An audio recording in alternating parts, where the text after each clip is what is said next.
Good afternoon, ladies and gentlemen. I'm Makerere from Sylvia. I'm Bella Mahereza. And this is Snuggly Travel. So, this gentleman here, which you can see on the screen, is called Sir Alfred Mehan. This gentleman's life story inspired a movie called The Terminal by Steven Spielberg. So this movie was centered about the fact that this gentleman spent almost 17 years at the Terminal 1 in Charles de Gaulle Airport in Paris. This was all because the airport lost his luggage that was containing his refugee documents. This gentleman, Mehan, was actually an Iranian refugee, so he was considered a threat to Paris, so he was not allowed to leave the airport, all because of that scenario. So around the world, so yes, as you can see, according to a report by BBC News and according to CITA, which is an airline regulatory authority, so they recorded that 25 million bags a year are getting lost in the airlines, and this happens regularly and they are keeping on increasing over the years, and this was reported in 2019. So the causes of this luggage mishandling, what is happening, what is causing all this misplacement? Why is it that every time a traveler travels, they always have to worry about the fact that when I reach my destination, I'm not going to be able to access my luggage, and there's that risk of you're not going to access it totally, even though the airlines assure that they're going to compensate you. It's not an assurance that you ever get back your property. So the major causes for this are, as you can see, the biggest percentage is because of the transfer mishandling. So you know that during flights, there are going to be flight transfers. So during those transfers, there's a lot of mishandling with the luggage. Then we have failure to load the luggage onto the aeroplane, Then we have the loading errors, the arrival mishandling as soon as you reach there. Because remember, as soon as you reach your destination, you're going to have to claim your luggage. So there's a lot of mishandling at that point. Then the airport or customs weather restrictions and all the other things. So now the stages of luggage. So all of us, I'm sure most of us have traveled and you get those feelings that you go through. So this is a brief description of all the emotions that you go through, the frustration. So there's denial when you believe that I think my luggage is going to come, let me wait a bit longer, a few more hours. Remember, these people who are waiting, we have in the businessmen, the people who have so much to do. So there's a lot of loss of productivity. So in that you can actually see that the major problem that we're actually trying to address is the problem of luggage mishandling and also the hectic process that goes within the traveling process, which is leading to loss of productivity and high costs for the airport itself that is going to try to compensate you. So as you can see, all these are the stages that someone goes through. You go through the anger stage, the bargaining, you're really bargaining with the airport to help you out. 4 is depression, and the 5th one is the acceptance. Just like how Mehan was, and he accepted and just had to stay there forever. So now I would like to allow my colleague to Snuggly Travel has come in solution to the problem. We are an agency that works hand in hand with airlines and passengers and the government security agents. And this is how we do it. We go through the following stages hand in hand with our passengers. So there is booking of a flight. The passenger does it either physically at the airport or online through us. Then after booking and getting the ticket, which we deliver to their home, we help them clear their travel documents. These involve like the yellow fever card, the passport, the national ID, and then still our agent, still at their home, we collect their luggage and then we're able to take it to our warehouse. And at the warehouse, we do security checks, which we then transport to the airport. And all this is being enabled through an app, the Snuggly Travel. Let's get cozy. This is the home page. So when you get to the first interface of our app, we have a provision for someone to sign in if you already have an account with us. And if you do not have an account, then you can get an account. You can sign up and get an account. So, and this is how we are going to be doing it. So after all that is done, we present you our travel packages. We have the basic package, the premium package. And the basic package, that one involves people that have planned to travel and you've booked like 3 or so weeks earlier, the time is really not definite. Then we've checked travel documents before you reach the airport. The luggage has been been checked at the warehouse also.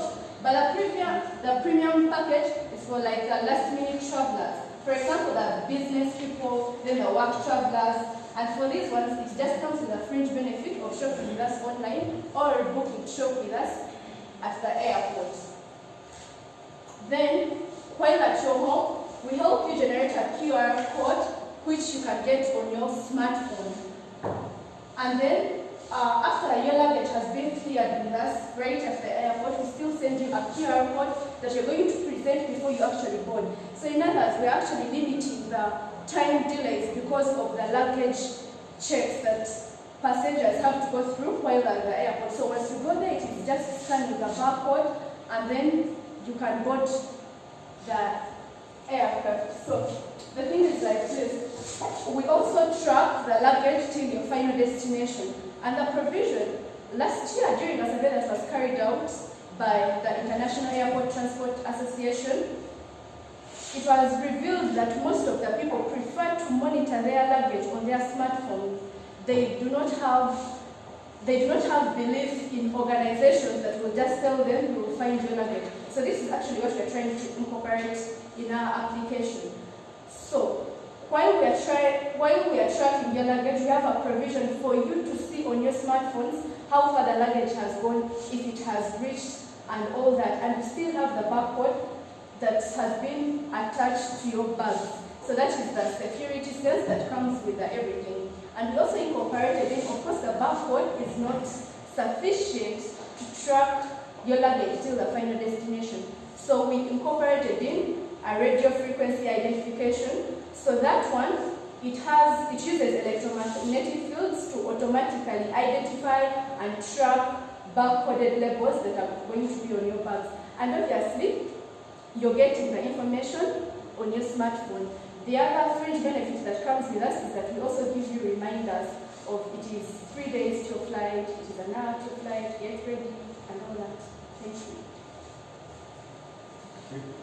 I'll talk about the alternative tracking mechanisms that are currently in the airline industry. So, like she said, there's currently, like the US airline and Delta is using the RFID code, right? RFID tags, which it places in each and every bag, and it has a central monitoring system that it's only the airport that can monitor the location of the bags. So the travelers themselves cannot know where the bags are. Maybe that was the downside there. And then also, they use GPSs in smart bags. And then the downside of the GPSs was that they are powered by lithium-ion batteries. And these lithium-ion batteries had a downside that they could cause fires in the plane, which would be very risky. So most airlines ban smart bags. The next, about the users of this service, the airliner users, the people who travel, the airports themselves benefit through the lunchtime saved, the government and the general public. As we see here on this graph, prior 25 million bags actually misplaced in all airports, and this is actually providing a large market size for such a service. We all know that no matter how much an idea is very good, it has to be feasible, it has to have an impact on the economy. You have to have a sense of how am I saving money here. It is well known that according to CETA, as per 2016, more than $2.1 billion was lost just for tracking luggages, and at the end, no luggage was found. Funny enough, people also spend time, energy, and productivity just to find those suitcases. At the end, they are not found. And the compensation that's paid is also not enough because we're really not sure what was inside the bag.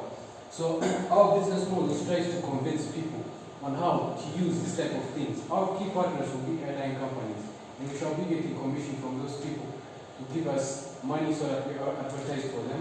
Secondly, the government agency, which will be improving their security, so we shall be working hand in hand with them. Thirdly, Google Maps, which will be assisting us on where our tracking system is reaching. Then telecom companies to help use their servers so that we lie down our costs and reduce the amount of expenditure.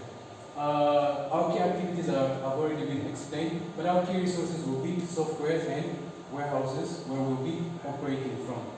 Our revenue will be from traveler subscription, as whether it's premium or basic. Finally, the impact model has been explained, and I'll